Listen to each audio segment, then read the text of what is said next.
Amen. Gloire à Dieu, on va se lever si vous voulez bien et on va lire les Saintes Écritures. Amen. Dans notre livre, la Bible. Je ne vous dis pas si vous avez votre Bible, vous devriez avoir votre Bible quand vous venez donc à la réunion. Alléluia. Merci Seigneur. Particulièrement, on va lire dans Matthieu chapitre 11. Matthieu chapitre 11. Alléluia. Évangile de Matthieu chapitre 11. Et nous lisons ici dans ce passage concernant Jean-Baptiste. Verset 7. Comme il s'en allait, Jésus se mit à dire à la foule au sujet de Jean-Baptiste, qu'êtes-vous allé voir au désert? Un roseau agité par le vent? C'est-à-dire, un jour, on croit ça, l'autre jour, on croit autre chose, on est agité, ouais, d'un côté, non. Hein? Mais qu'êtes-vous allé voir? Un homme vêtu d'habits précieux? Voici ceux qui portent des habits précieux sont dans les maisons des rois, hein, pas dans un désert. Qu'êtes-vous donc allé voir? Un prophète? Oui, vous dis-je, et plus qu'un prophète, car c'est celui dont il est écrit, voici, j'envoie mon messager devant ta face pour préparer ton chemin devant toi. Amen. Seigneur, nous te bénissons, Seigneur, pour l'exemple de ce grand homme. Et comme on l'entendait tout à l'heure, eh bien, la mémoire des justes sont une grande bénédiction. Et nous voulons nous souvenir de cet homme Jean-Baptiste, Seigneur, que tu as envoyé comme messager, comme précurseur, comme héros devant ta face pour annoncer, proclamer ce message, claironner ce message, Seigneur, avant ta venue. Nous te demandons, Seigneur, que tu puisses encore aujourd'hui nous éclairer, Seigneur, et que nous puissions être enflammés à l'instar de Jean-Baptiste. Dans le nom puissant de Christ Jésus, Amen. Et tout le peuple dit Amen. Gloire à Dieu. On peut s'asseoir, frères et sœurs, chers amis. Alléluia. Gloire à Dieu. Que Dieu soit béni. Alléluia. Particulièrement, on sait que nous disions à la fin de la première partie que Jean-Baptiste était grand. Et on sait que c'est l'annonce qui a été faite avant même sa naissance. Il sera. C'est dans le futur. Il sera. C'est l'ange Gabriel qui se tient devant le Dieu éternel, qui est descendu. Donc, il est entré à l'intérieur du temple à Jérusalem, dans le lieu très saint, là où une fois par année, le souverain sacrificateur, cette année-là, c'était Zacharie, se trouvait. Il n'y avait plus, je dirais, lui tout seul, soudain, pouf, un ange puissant est à côté de lui. Et lui annonce que sa femme vieille, eh bien, va avoir un bébé. Et l'ange lui dit, il sera grand devant Dieu. Être grand devant Dieu. Et nous disions que les grands aigles, eh bien, volent seuls sur le sommet des montagnes. Pendant des années, eh bien, dans le désert, c'est là que Jean-Baptiste a eu sa formation. Brisé. Pour quelques semaines de prédication intense, chauffée à bloc, pour sauver, réveiller, à cette époque-là, Israël. Les grands lions d'Afrique chassent tout seuls. Les grandes âmes marchent seules avec Dieu. Enoch marchait avec Dieu pendant 300 ans. Après la naissance de Methushélah, son fils, il marcha 300 ans avec Dieu. Puis un jour, alors qu'il marchait avec Dieu, Dieu lui dit, eh bien, Enoch, puisque tu es plus près de ma maison que de la tienne, ça serait bien de venir faire un tour chez moi. Dieu l'enleva. Il n'est pas passé par la mort. Chers amis, on a Noé, dans sa génération impie, qui marchait avec Dieu, tout seul, avec sa famille. On a vu Élie, dans une génération apostate, qui lui aussi a défié le pays entier, le roi, le gouvernement, les faux prophètes, le système religieux pourri. On sait particulièrement qu'une telle solitude, comme celle de Jean-Baptiste, est dure à supporter. Il est totalement impossible de s'en réjouir, à moins qu'il y ait une compensation par la présence de Dieu. la présence du Seigneur. Et il l'a eu, cette présence-là. Jean-Baptiste a vraiment passé l'examen, il a réussi le test, l'épreuve de la grandeur. Comment était-il grand? Il sera grand. Eh bien, il a été grand de 3 façons. Grand, premièrement, dans sa fidélité envers le Père. Il y a eu des très longues années, évidemment, de préparation et de formation pour quelques mois très courts de prédication. Il avait été dit à son sujet, il ramènera, comme on ramène dans la barque des poissons avec le filet. Jean-Baptiste allait lancer le filet de la prédication de repentance et prendre des milliers d'hommes à l'intérieur de ce filet, qui se sont fait baptiser dans les eaux du Jourdain, démontrant leur véritable repentance. Fidèle envers le Père. Il a dit un jour, celui qui m'a envoyé baptiser dans l'eau, celui-là m'a parlé. Et il m'a dit, celui sur qui tu verras l'Esprit descendre et s'arrêter, c'est celui qui baptise dans le Saint-Esprit. Et j'ai vu, et j'ai rendu témoignage qu'il est Fils de Dieu. Alléluia. Fidèle. Un homme fidèle, qui peut le trouver? Dans le mot fidèle, il y a foi. Qui reste fidèle. Jésus a dit, quand je reviendrai, trouverai-je la foi, la fidélité authentique. Alléluia. Deuxièmement, il était grand devant Dieu par rapport à sa soumission au Saint-Esprit. Aujourd'hui, la soumission est une valeur totalement, je dirais, mise à la poubelle. Mais devant Dieu, elle est très importante et elle a un prix immense. Il était grand par rapport à sa soumission au Saint-Esprit. N'oubliez pas que cet homme, Jean-Baptiste, a été rempli du Saint-Esprit dès le sein de sa mère. Dès le sein de sa mère. Donc, il s'est lancé, il a commencé, il a débuté et il s'est arrêté selon les ordres reçus. Soumis. Soumis. Un jour, il a dit, il faut, c'est nécessaire, c'est absolu, il faut que je diminue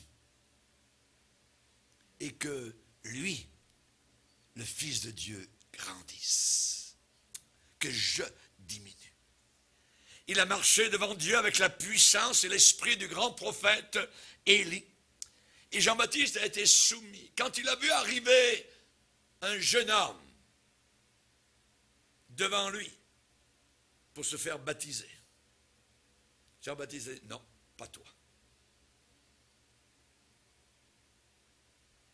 Et le jeune homme lui a dit, laisse faire, Jean. Il faut accomplir ce qui est juste. Alors Jean a été soumis. Et il a baptisé l'Immaculé, le Fils de Dieu, le sans tache. Il l'a pris par la taille et l'a plongé dans les eaux du Jourdain. Et il a ressorti. Et il a vu l'Esprit de Dieu descendre et s'arrêter sur lui. Il a su qu'il était le Fils de Dieu. Alléluia. Il a été grand, Jean-Baptiste, aussi, troisièmement, par ses déclarations. Sa prédication, particulièrement sur le Fils. Rappelez-vous la première fois où Jean-Baptiste a pointé son index et il a dit à la foule, voici l'agneau de Dieu qui ôte le péché du monde. Jean-Baptiste n'avait jamais vu Jésus auparavant. Il ne l'avait jamais vu. Et par l'Esprit de Dieu, par la connaissance de Dieu, par l'Esprit de Dieu qui était en lui, l'Esprit lui a dit, c'est lui. Voici l'agneau de Dieu, le mouton de Dieu, le sacrifié qui va se sacrifier. C'est lui qui va ôter les péchés du monde. Chers amis, je sais qu'aujourd'hui nous avons besoin d'être grands comme Jean, par notre fidélité envers le Père. Nous avons une mission à accomplir sur la terre. Nous devons être grands par notre soumission, être humbles devant le Seigneur. Nous sommes tous des pécheurs, sauvés, heureusement, par la grâce de Dieu. Se soumettre, être rempli du Saint-Esprit, savoir diminuer et que Christ grandisse. Et troisièmement, être grand par nos déclarations, ne pas avoir honte. Avez-vous entendu les bêtises qu'il raconte 24 heures par jour, 7 jours sur 7? Et nous ne nous parlerions pas de Jésus-Christ, la vérité? Ah, que personne ne vous ferme la bouche, que vous puissiez continuer à ouvrir la bouche et par vos déclarations être grand devant Dieu, même si vos déclarations vous emmènent à la mort. Alléluia. Chers amis, Jean-Baptiste était une voix. Une voix. Un jour, ils sont venus vers lui, ils lui ont dit, qui es-tu? Regarde, on va le lire. Ils voulaient savoir, t'es quoi ton ministère? T'es quoi toi? Hein? Jean, premier chapitre. Jean, premier chapitre, verset 19. Voici le témoignage de Jean-Baptiste. Verset 19, Jean 1, 19. Lorsque les Juifs envoyèrent de Jérusalem des sacrificateurs et des Lévites pour lui demander, « Toi, qui es-tu? » C'est qui? Il déclara, ne le nia pas, il déclara qu'il n'était pas le Christ, le Messie, le Christos. Ils lui demandèrent, mais quoi donc? Es-tu Élie? Et il dit, non, je ne le suis pas. Es-tu le prophète, celui qui devait venir dans le monde? Et il répondit, non. Ils lui dirent alors, qui es-tu? Afin que nous donnions une réponse à ceux qui nous ont envoyés. Que dis-tu de toi-même? Moi, dit-il, je suis la voix de celui qui crie dans le désert. Aplanissez le chemin du Seigneur, comme Ésaïe, comme a dit Ésaïe le prophète. Je suis la voix qui crie dans le désert. Vous savez, aujourd'hui, la plupart des prédicateurs sont des échos, simplement, parfois totalement vides. Parce que si vous êtes très attentif, eh bien, vous allez être capable de dire quel est le dernier livre qu'ils ont lu. Et ils répètent simplement ce que le livre dit. Ou alors, vous allez comprendre et voir quelles prédications ils sont allés chercher sur Internet. Ce sont seulement des échos. Ils n'écoutent pas le Seigneur. Ils écoutent simplement ce qui se passe sur le marché chrétien. Ils racontent toutes sortes d'affaires, ils font rire le monde, ainsi de suite. Et ils citent très peu le livre de Dieu. Dans ce genre d'église, vous n'avez pas besoin de venir avec votre Bible. Ben non, c'est pas elle, la Bible, qui est importante. Pour atteindre les gens autour de nous, on a besoin d'une voix. D'une voix. On a besoin d'un homme de Dieu, un véritable prophète de Dieu, un porte-parole, pas un diseur d'avenir, comme aujourd'hui les prophètes pullulent parmi nous. On n'en veut pas de ce genre de prophète. On veut quelqu'un qui nous met le casque sur la tête,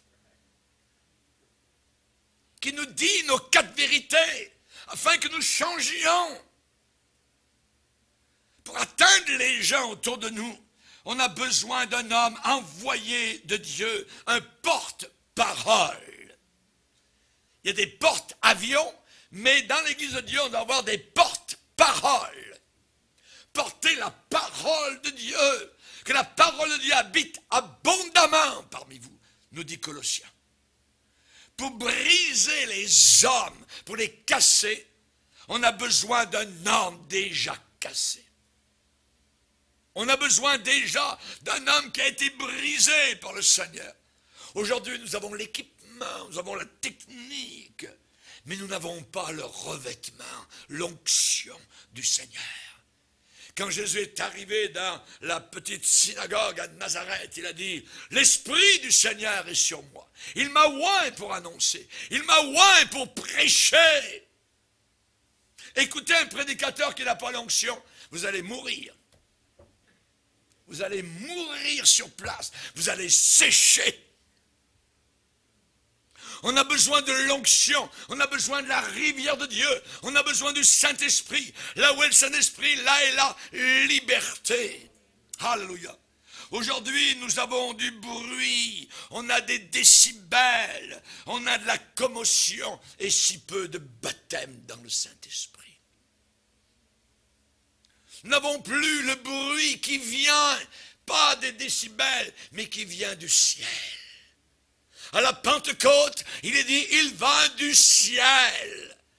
Du ciel, l'origine était le ciel. Il vint du ciel, un bruit, un bruit. Seigneur, donne-nous encore ce bruit. On n'en veut pas de ce rock supposément chrétien. Et rien savoir, je craque là-dessus. La folie. Aujourd'hui, on a de l'action, mais sans onction. On a des décibels, mais pas de réveil authentique. Parfois même, nous sommes dogmatiques, mais nous ne sommes pas dynamiques. À Éphèse, c'est une église qui était capable de discerner les faux prophètes.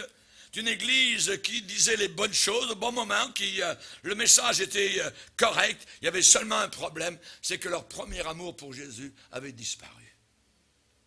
Et Jésus va les voir et les rencontrer, leur dit, oui, c'est très bien, je connais tes œuvres, ton travail, ta persévérance, je sais que tu ne peux pas supporter ceux qui sont méchants, tu as même mis à l'épreuve ceux qui se disent envoyés de Dieu et ils ne le sont même pas, et je sais même que tu les as trouvés menteur au milieu de toi, dans l'église, et je sais même que tu as de la persévérance, et même que tu as souffert à cause de mon nom, tu ne t'es pas lassé, mais, ce que j'ai contre toi, c'est que tu as abandonné ton premier amour. Ce premier amour d'aimer Jésus, lui parler, pleurer devant lui, l'aimer, sa parole, retourner au calvaire tous les jours, offrir votre cœur, être un véhicule de Dieu sur la terre. C'est cela qu'on a besoin. Ne perdez jamais votre premier amour. Vous avez bien commencé, finissez bien. Comme Enoch, il a marché fidèle et Dieu l'a pris. Moïse a marché formidablement avec le Seigneur. À l'âge de 120 ans, Dieu l'a pris. Il a fini correct.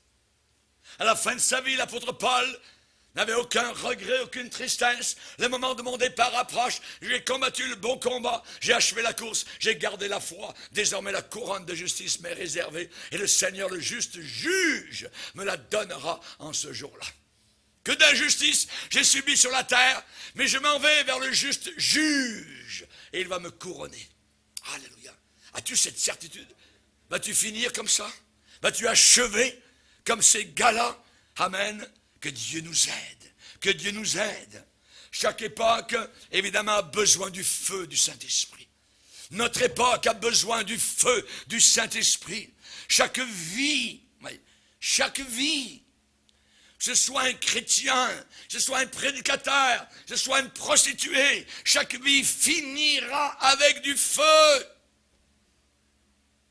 Pour certains, ce sera le feu du jugement. Notre vie sera jugée devant le trône de Jésus-Christ, pas pour être condamné, mais pour être scruté minutieusement. Et pour d'autres, ce sera le feu de l'enfer éternel. La Bible dit, reprenez les uns, ceux qui contestent, sauvez-en d'autres en les arrachant du feu. Et pour d'autres encore, ayez de la pitié mêlée de crainte, haïssant jusqu'à la tunique souillée par la chair. Wesley, ce grand homme de Dieu, chantait « Seigneur, sauve du feu les pauvres âmes misérables et éteins leurs tisons et leurs brasiers dans le sang de Jésus. » Frères, sœurs, nous n'avons qu'une seule mission, sauver des âmes. C'est notre but sur la terre. Et cependant, elles périssent. Pensez à tous ces gens. Des milliards. Des millions et des millions de personnes. Des centaines de millions de personnes. Des âmes éternelles qui ont besoin de Jésus-Christ. Et sans cette vie éternelle, elles périssent. Quelle honte éternelle. Quelle horreur, quelle tragédie. Alors que ma Bible me dit que Jésus ne veut qu'aucun périsse. Il ne veut pas qu'aucun périsse en enfer. Et le plus grand verset de la Bible, Jean 3,16, Dieu a tellement aimé le monde qu'il a donné son Fils, afin que quiconque croit en lui ne périsse pas. Ne périsse pas en enfer. Les gens aujourd'hui descendent par millions dans les feux de l'enfer. Savez-vous pourquoi? Une des grandes raisons majeures. Parce que les prédicateurs ont perdu le feu du Saint-Esprit. Ils n'ont plus. Ils amusent la galerie, font rire. Jésus a dit, si vous ne croyez pas, vous périrez tous également. Cette génération de prédicateurs psychologisés est responsable pour cette génération de pécheurs. Aux portes même de nos églises évangéliques se trouvent des masses de gens. Et elles ne sont pas gagnées à Jésus-Christ parce qu'elles ne sont pas touchées, parce qu'elles ne sont pas atteintes par l'évangile. Et elles ne sont pas atteintes parce qu'elles ne sont pas aimées. Jésus aimait les pécheurs. Il était l'ami des pécheurs. Imaginez.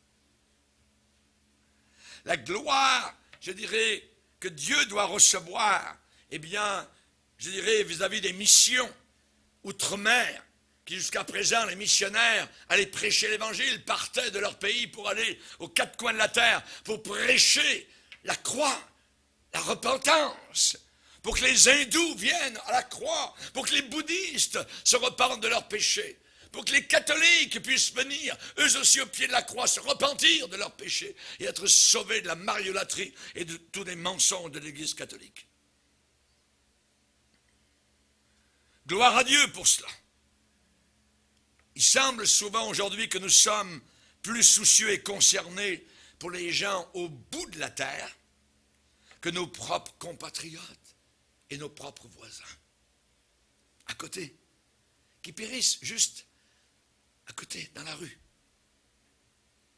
Avec toute l'évangélisation qui parfois est faite, les âmes sont gagnées par dizaines, parfois par une petite centaine. Mais qu'une bombe atomique vienne,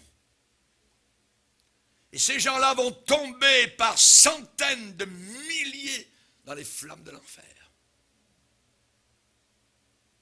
On ne peut pas vraiment dire que, je dirais, le péché d'aujourd'hui n'est jamais arrivé. Ce que nous voyons autour de nous, c'est pas vrai. C'est pas vrai. Parce que du temps de Noé, c'était exactement comme aujourd'hui. Exactement. Parce que Jésus a dit, quand il reviendrait, ce sera comme du temps de Noé. Il a pris une époque, et il a dit, ce sera exactement comme cette époque. Les mêmes péchés, quand je reviendrai. Et l'image est très claire. À l'époque de Noé, il est dit que Dieu vit que la méchanceté des hommes était grande. Comme aujourd'hui. Très grande méchanceté autour de nous aujourd'hui. Ainsi en était-il, ainsi en sera-t-il, a dit Jésus, quand je reviendrai. Le mal, la méchanceté était sans exception à l'époque de Noé. Et il est dit dans le livre sacré que toutes les pensées dans leur tête, dans leur coco, toutes les pensées de leur cœur se portaient chaque jour uniquement, seulement, exclusivement vers le mal. Pensez juste au mal, à faire le mal, à aller vers le mal. Chaque jour. Donc c'était sans exception. Toutes les pensées. Pas quelques pensées, toutes les pensées. Et chaque jour. Chaque jour. Et la méchanceté était sans mélange, uniquement vers le mal. Uniquement vers le mal. Et je dirais, j'ajouterais, sans intermission, continuellement, chaque jour. Ainsi en était-il, ainsi en est-il actuellement. Aujourd'hui, le péché est glamorisé, élevé, avec éclat, popularisé, illuminé, mis en beauté. On en fait un show, comme c'est beau, sur les plus belles couleurs diaboliques. Le péché est jeté, crié aux oreilles, par la radio criarde ou la télévision, les DVD, les films abominables, d'impureté. Le péché s'éclate aujourd'hui, sans honte, au grand jour, au vu et au su de tout le monde, sur les pages couvertures de nos journaux, parfois même sur un papier glacé. Glacé. Comme l'enfer. Ceux qui vont à l'église, ceux qui vomissent prédication après prédication, ceux qui en sont malades d'entendre la parole de Dieu, ceux qui sont fatigués des enseignements de la Bible, ils quittent la réunion exactement comme ils sont entrés, même état, sans vision, sans aucune passion. Nous devons prier Dieu, Seigneur. Donne à cette génération qui périt 10 000 Jean-Baptiste. Donne à cette génération qui périt 10 000 Jean-Baptiste. Pour déchirer, pour ôter, pour jeter les bandages de rechange qui sont placés, appliqués sur nos péchés nationaux, sur nos péchés internationaux, sur nos péchés locaux, sur nos péchés personnels. S'il te plaît, Seigneur, délivre-nous de nos pasteurs endormis par le chloroforme de la psychologie, de la sociologie, du théâtre, du rock chrétien, du yoga, de l'estime de soi, de la prospérité matérielle. Délivre-nous, s'il te plaît, Seigneur, de ces faux apôtres. Délivre-nous des professeurs d'université. Délivre-nous des moralistes de ce monde qui veulent nous faire la morale. Imaginez, regardez-les vivre. Ces philosophes sont perdus avec leurs cours de sexualité. Ces éducateurs dans nos universités qui approuvent ce qui est mal. Jean-Baptiste a dit à sa génération, qui vous a appris à fuir la colère à venir? Il était sur le bord du Jourdain. Et il leur a dit, ne prétendez pas. N'ayez pas de prétention. Vous êtes en réalité des vipères. Vous prétendez au travers de vos belles robes, vos phylactères et tout ça, que vous êtes des hommes religieux, que vous aimez Dieu, c'est complètement faux. Vous servez le diable. Et Jésus est allé plus loin que cela. Il leur a dit, vous avez pour père Satan. À des hommes religieux qui allaient au temple, qui priaient Dieu. Exactement comme Moïse ne pouvait pas passer à côté, il manquait le buisson qui était en feu, le burning bush. Ainsi, une nation, une région ne peut pas se tromper en voyant un homme en train de brûler pour Dieu. Nos premiers chrétiens pentecôtistes se saluaient, se serraient la main et se disaient, « Brûles-tu, mon frère? » Est-ce que ça brûle dans ton cœur? Est-ce qu'il y a une flamme, un feu? Ou bien c'est calme plat? C'est dangereux le calme plat. Dieu rencontre le feu avec le feu. Plus il y aura de feu dans le pupitre, moins il y aura de gens qui brûleront en enfer. Alléluia. Jean-Baptiste était un homme nouveau avec un message nouveau. Exactement comme quelqu'un qui est accusé de meurtre entend la sentence horrible et terrible du juge. Coupable. La personne devient blanc comme un drap en entendant la sentence. Et la foule devenait blanche en entendant prêcher Jean-Baptiste. Repent! Repentez-vous! Jusqu'à ce que ce cri qui sortait de la bouche remplie du feu de Dieu, ce cri strident, ce cri aigu, ce cri perçant, jusqu'à ce que cela descende au tréfonds dans les couloirs de leur pensée. réveille leurs souvenirs, courbe leur conscience et les amène morts de peur à la repentance et au baptême dans l'eau. Après la Pentecôte, la prédication de Pierre s'est fait comme une attaque. Pierre a attaqué. Pierre, véritablement, était devant la foule à Jérusalem. Il venait juste de recevoir son baptême dans le Saint-Esprit. Il était ardent, il était brûlant, enflammé, fougueux, bouillant. Il était tout feu, tout flamme. Et il a ébranlé, il a secoué la foule jusqu'à ce que les gens dans la foule crient comme un seul homme. Homme frère, qu'est-ce qu'il faut faire? Et Pierre leur a dit, repentez-vous. Imaginez quelqu'un disant à ses pécheurs, venez en avant, qui veut signer une carte? Allez à l'église régulièrement, payez vos dîmes. Repentez-vous et soyez baptisés, démontrez-le, vivez une vie de repentance et vous recevrez ce que nous avons reçu, le feu du ciel. Car la promesse, elle est pour vous, elle est pour vos enfants, elle est pour ceux qui sont au loin, en aussi grand nombre que le Seigneur notre Dieu en appellera.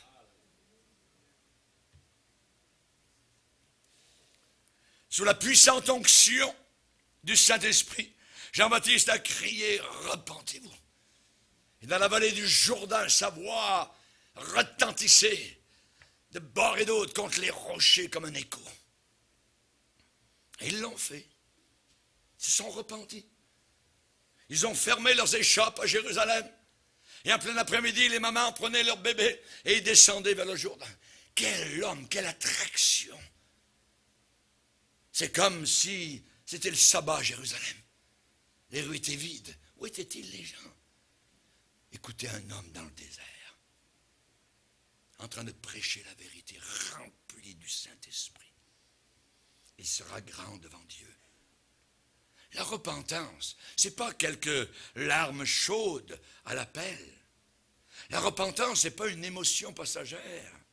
La repentance, ce n'est pas des remords superficiels. Ce n'est pas une réforme d'apparence.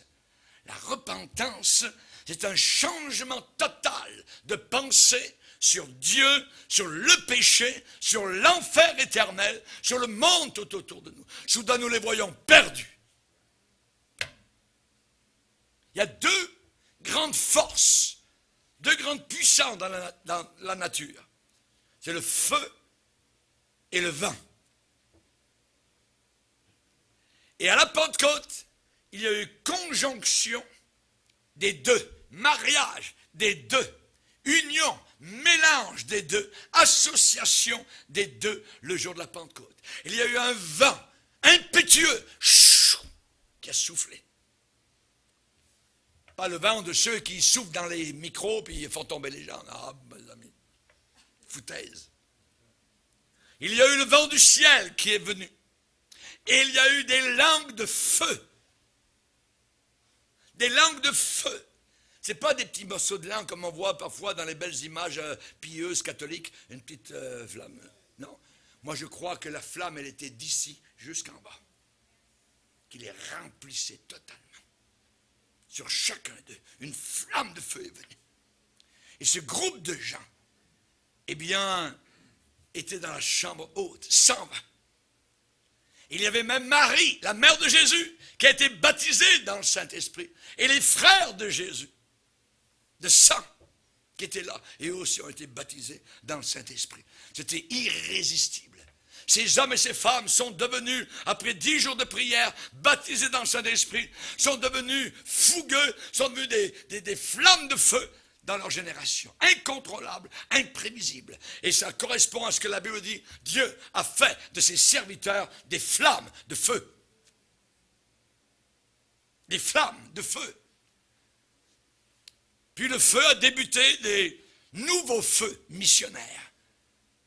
Leur feu a éteint la violence des bûchers. Leur feu a allumé les feux des martyrs. Leur feu a commencé les feux de réveil authentique. À Éphèse, à Corinthe, à Rome là-bas, à Philippe, à Thessalonique. Charles Wesley, il y a 300 ans, qui était le frère de John Wesley, le prédicateur, lui, il chantait, il écrivait, il composait des cantiques merveilleux. Il a chanté « Oh, que le feu sacré puisse maintenant commencer à briller en moi. Que le feu sacré puisse brûler les impuretés de mes bas désirs et faire en sorte que les montagnes commencent à s'écrouler. Montagnes d'incrédulité, montagnes d'impossibilité. » Un autre grand homme de Dieu, Hatch, a crié « Souffle sur moi, souffle Seigneur, jusqu'à ce que je sois totalement à toi, jusqu'à ce que mon corps terrestre brille de ton feu divin. » Alléluia. C'est arrivé à Étienne. Les gens l'ont regardé. Voyons. On dirait que sa peau, c'est un miroir. On dirait que ça brille. Le feu du Saint-Esprit fait tout ça à la fois. Il détruit le péché. Il purifie, il réchauffe, alors que l'amour du plus grand homme est en train de se refroidir. Il attire, il rend fort et puissant. Vous recevrez de la puissance quand le Saint-Esprit viendra sur vous. Ézéchiel, je vais allumer un feu en toi et il va brûler tout le temps. Personne ne pourra l'éteindre. Certains chrétiens ne peuvent pas dire exactement quand ils ont été sauvés. Certains peuvent le dire, oui, c'était tel jour, d'autres, c'est sur un espace de temps, ils ne peuvent pas vraiment le dire. Mais je n'ai jamais connu quelqu'un qui a été baptisé dans le Saint-Esprit et dans le feu, qui a été incapable de dire là où c'est arrivé. Alors, vous le savez. Vous le savez. Pour moi, c'était au Faubourg Blanchot, à Nouméa, Nouvelle-Calédonie, octobre 1968, un dimanche matin. J'ai été baptisé dans le Saint-Esprit. Alléluia. On le sait quand on est baptisé dans le Saint-Esprit. C'est comme le jour de votre mariage, vous le savez, j'espère.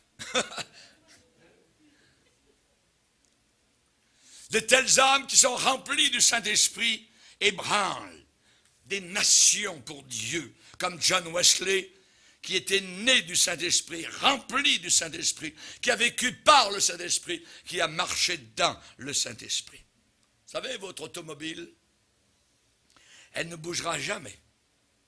Elle n'avancera jamais jusqu'à ce qu'il se produise quelque chose qu'on appelle le feu d'allumage. Amen. Certaines personnes ne bougent jamais, ne sont jamais secouées parce qu'ils ont tout sauf le feu. Je me rappelle, mon père, avant qu'il ait sa première voiture, il avait une moto. Et je suis monté très souvent derrière lui. Et très souvent, on s'arrêtait aussi, parce que la moto s'arrêtait. Et il fallait, je me rappelle, mon père, il dévissait toujours sa bougie, et il avait toujours un couteau avec lui pour gratter l'endroit où il y a le feu qui passe. Ensuite, il nettoyait bien, il remettait, il vissait, remettait la chose, le feu passait, et le véhicule fonctionnait. Merci Seigneur. Comment est ta bougie? Est-ce que le feu passe? Est-ce qu'elle est encrassée? Comment est ta bougie? Amen. Chers amis, j'aimerais vous dire, et en terminant, particulièrement qu'il y a un jugement spécial pour les prédicateurs. Très spécial. Les prédicateurs recevront une plus grande condamnation. La Bible dit qu'il n'y a pas beaucoup de personnes qui prêchent parce qu'elles seront jugées plus sévèrement. Est-il possible, alors que beaucoup de prédicateurs se tiendront là un jour, condamnés à la barre de Dieu, certains hommes qui seront autour d'eux pointeront leurs doigts vers eux certains de ces prédicateurs, et leur diront, pasteur, si vous aviez eu le feu du Saint-Esprit, je ne serais pas maintenant en train d'aller vers le feu de l'enfer. Wanted, rechercher un Jean-Baptiste. Veux-tu être un Jean-Baptiste? Ou même une Jean-Baptiste? Veux-tu être un porte-parole du Seigneur enflammé? Comme John Wesley, je crois dans le besoin de repentance, même chez le croyant. Même chez le croyant. Oui, nous sommes repentis, oui, nous sommes sauvés, mais au travers de notre vie, notre bougie peut être très encrassée et on a besoin de se repentir. Le feu passe plus. La promesse du Père, elle est pour vous, elle est pour vos enfants. Là où vous êtes maintenant, êtes-vous prêt à lâcher, abandonner votre vie, tout, vous laissez couler dans le fleuve du Saint-Esprit? Nous chantons, et nous l'avons chanté ce matin, oui, prends tout, Seigneur. Ce n'est pas des petites paroles. Prends tout, T-O-U-T, Seigneur. Je pense qu'on doit prier le Seigneur et qu'on doit dire, Seigneur, pour que mon cœur faible et tremblant devienne fort et vaillant, envoie, s'il te plaît, le feu du Saint-Esprit. Pour vivre ensemble au milieu d'un monde qui est en train de se mourir et qui a besoin d'être sauvé, s'il te plaît, Seigneur, envoie ton feu. Seigneur, pose ton regard sur toute ma vie. Je la dépose entièrement sur ton autel ce jour même. Et pour couronner mon offrande, maintenant je te prie, Seigneur, envoie le feu, le véritable feu. Aujourd'hui, l'Église chrétienne au travers de la terre est en train de rétrograder, en train de s'en aller, en train d'apostasier, en train de suivre le joueur de flûte, le pape, jusqu'aux portes de l'enfer. Et nous avons une Église froide, au milieu d'un monde froid, parce que les prédicateurs sont froids. C'est pourquoi, Seigneur, s'il te plaît, envoie le feu du Saint-Esprit. Pas le feu de Bénin, pas les feux de Toronto ou de Pensacola. Nous voulons le véritable feu dans Actes chapitre 2 qui est descendu sur 120 personnes. C'est cela que nous voulons. Nous ne voulons pas un faux feu. Nous voulons le vrai feu. Le même feu qui est tombé sur l'offrande d'Abel, le même feu qui est tombé sur l'offrande de Élie sur la montagne du Carmel, devant les faux prophètes. S'il te plaît, Seigneur, envoie le feu. Je veux que ma vie soit remplie du Saint-Esprit. Baissons nos têtes et prions le Seigneur.